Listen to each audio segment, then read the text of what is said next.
কে সেই অভিশপ্ত জালেম যার ছুঁড়ে মারা পাথরের আঘাতে আমাদের প্রিয় নবী হযরত মুহাম্মদ সাল্লাল্লাহু আলাইহি ওয়াসাল্লামের পবিত্র দাঁত মুবারক ভেঙে গিয়েছিল?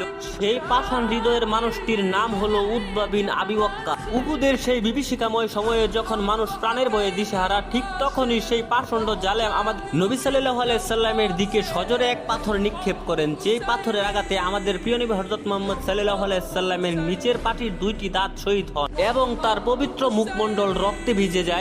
এবং ঠিক সেই মুহূর্তে কাফের ইবনে কামিয়া নামক আরেক জালেম তা মহানবী সাল্লাল্লাহু আলাইহি সাল্লামের চেহারায় আঘাত করে এবং সে আঘাত এতটাই তীব্র হয়েছিল যে তিনি গর্তের ভিতরে পড়ে যান। তখন চারদিকে মানুষ চিৎকার করে বলতে লাগলো, আমাদের প্রাণের নবী নাকি আর বেঁচে নেই। তখন আমাদের প্রিয় নবী হযরত মুহাম্মদ সাল্লাল্লাহু আলাইহি সাল্লাম ব্যথায় কাতর হয়ে সেই গর্তে বসে তাদেরকে ক্ষমা করে উল্টো তাদের জন্য দোয়া করলেন। এতটা দয়ালু একমাত্র আমাদেরই প্রাণের নবী হযরত মুহাম্মদ সাল্লাল্লাহু আলাইহি সাল্লাম। আমাদের নবীকে ভালোবেসে থাকলে আমাদের নবীর জন্য